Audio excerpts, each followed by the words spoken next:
మీరెంతగానో ఎదురు చూస్తున్న మన వేగా జ్యువెలర్స్ రేపే కాకినాడలో ప్రారంభం. వేగా జ్యువెలర్స్, ఆంధ్రప్రదేశ్, తెలంగాణ, USA. ఆయన బ్రెయిన్ వాష్ చేసుకొని నా వ్యక్తిగత జీవితంలో బయట పెట్టి నన్ను, నా వ్యక్తిగత జీవితం తప్ప అది కూడా నేనేం తప్పు చేయలేదండి. నేను ప్రేమించిన అమ్మాయిని పెళ్లి చేసుకున్నాను, ఆ అమ్మాయి కోసం పోరాడాను. దాంట్లో తప్పేంటంటే నాకు అర్థం కావట్లేదు. అండ్ ఈరోజు వచ్చి 10 మందికి నిలబడినప్పుడు నేను చెడ్డోడిని అయిపోయాను. ఎక్కడ సైన్ పెట్టమంటే పెట్టాను, రమ్మంటే వచ్చాను, పొమ్మంటే పోయాను. ఎన్ని సినిమాలు చేయమంటే అన్ని సినిమాలు చేశాను. అన్న కంపెనీల్లో పనిచేశాను, సాంగులు చేశాను, వాళ్ళకి రికార్డింగ్లు చేశాను, ఫైట్ డైరెక్షన్లు చేశాను. ఎంతో గొడ్డులా కష్టపడాను, మనసు పూర్తిగా సంతోషంగా చేశాను. నాకు ₹1 అడిగింది లేదు, ఆశించలేదు. నేను దానికోసం నాకు కావాలి, నేను పనిచేసిన దానికి కూడా నేను అడగట్లేదు. ఒకటే అడుగుతున్నాను, మీకు నిజం తెలియాలి. అందుకోసమే ఏంట్రా వీడు అన్ని బయట పెడుతున్నాడు అనుకోవచ్చు, కానీ ఈరోజు నాకు భార్య పిల్లలు ఉన్నారండి.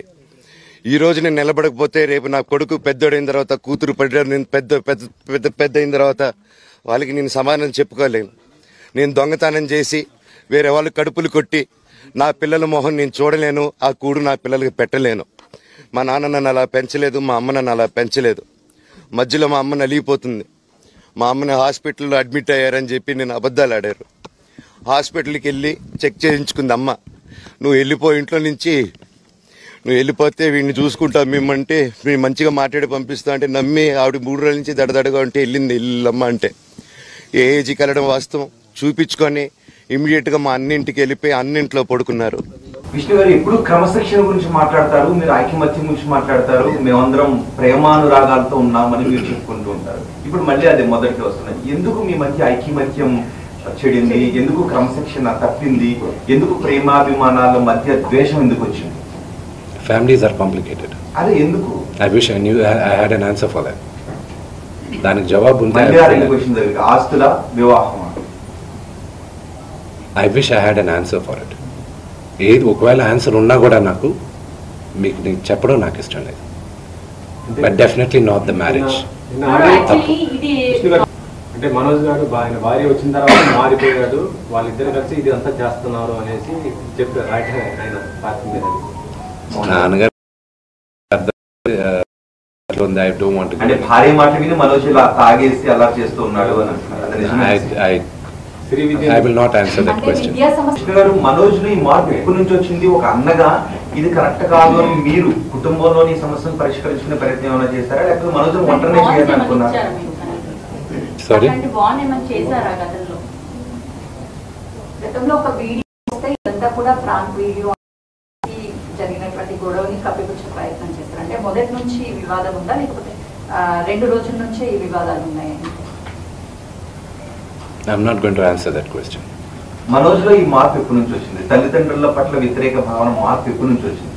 మీరు ఇది కరెక్ట్ కాదు తమ్ముడు అని మీరు సర్ది చెప్పే ప్రయత్నం ఎప్పుడు చేశారు? నేను మళ్ళా చెప్తున్నా, మా నాన్న చేసిన తప్పు ఏదైనా మమ్మల్ని విపరీతంగా ప్రేమించడం. మా నాన్న చేసిన ఒకే ఒక తప్పు అది, మా ముగ్గురిని విపరీతంగా ప్రేమించడం. నేను అదే అడుగుతున్నాను, మీ నాన్నగారు మిమ్మల్ని అంతగా ప్రేమించారు కదా, తమ్ముడు నాన్న ఇంత ప్రేమను చూపిస్తున్నాడు కదా, ఇది కరెక్ట్ కాదు అని మీరు మనోజ్ ఎప్పుడైనా మాట్లాడారు? I'll not answer that question.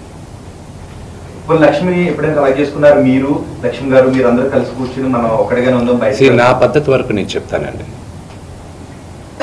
మా అత్తకి నాకు భేదాభిప్రాయాలు ఉన్నా కూడా ఆ అమ్మాయి నన్ను నోటుకొచ్చినట్టు తిట్టినా కొట్టినా పడతాను. ఓకే, ఎందుకంటే నాకన్నా పెద్దది అక్క అన్న మాటకి. ఓకే, అది తనకి తెలుసు. ఆ వాల్యూ సిస్టంలో పెరిగిన వాడిని నేను, ఆ వాల్యూస్ నాకున్నాయి అంతే. సార్, నేను జరిగిన సంఘటన పట్ల ఇలా మీడియా సంఘాలన్నీ కూడా ఫిల్మ్ ఛాంబర్ దగ్గర ధర్నా చేస్తున్నారు. దీన్ని ప్రొటెక్ట్ చేస్తున్న పరిస్థితి ఉంది. ఇప్పుడు మీడియాకి మీరు ఏం చెప్తారు? అంటే మా చూసిన ముందర మొత్తం అన్ని సంఘాలు కూడా చూస్తున్నాయి.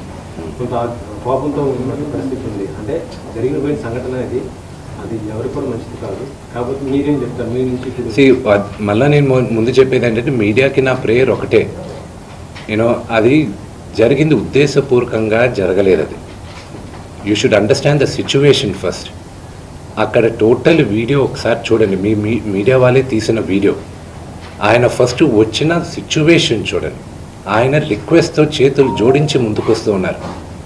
ఆయన ముందు మొహం మీద ఎవరో ఒకరు టక్కని మైక్ పెట్టారు.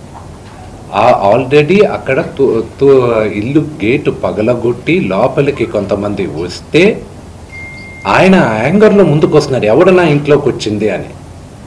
ఆ ఇంట్లోకి వచ్చినప్పుడు మీ ఇంట్లో కూడా I last you the same question, మీ ఇంటికి కూడా మీ మీడియా వాళ్ళు దూసుకొని వస్తే యూ డోంట్ నో, ఒక 20 మంది 30 మంది బయట వాళ్ళు లాగా లోపలికి వచ్చి వాళ్ళతో సహా మీడియా వాళ్ళు వస్తే ఎవరు అనుకోవాలి. సో ఆ హీట్ ఆఫ్ ద మూమెంట్లో జరిగిన ఒక చిన్న అన్ఫార్చునేట్ ఇన్సిడెంట్ కానీ ఇన్ని సంవత్సరాల్లో ఎప్పుడైనా మీడియా పైకి ఏదైనా జరిగింది. ఇది 3వ తరం, మీరందరూ కూడా 3వ తరం, the 3rd generation of the 4th generation. మా ఫాదర్తో మీరందరూ తెలిసింది. ఎప్పుడైనా ఇలా జరిగిందా? కానీ ఎప్పుడూ మీడియా, ఎప్పుడు నేను చెప్తున్నా, నీ పుట్టి పెరిగింది ఫిల్మ్ ఇండస్ట్రీలో, ఎప్పుడూ జర్నలిజం ఆ 5-10% హద్దు మీరేది ఎప్పుడు నేను చూడలేదండి. నేను పెరిగింది ఈ వాతావరణంలోనే. కానీ ఇట్స్ అన్ఫార్చునేట్, ఆ 5-10% is going out of control. But it's a very unfortunate incident to the entire media fraternity. It is unfortunate what happened. It is not directed at the media at all. అక్కడికి వెళ్తున్నారని తెలిసింది. ఎక్కడికి? Hospital కాడికి వెళ్ళేసి లేదు, వాళ్ళ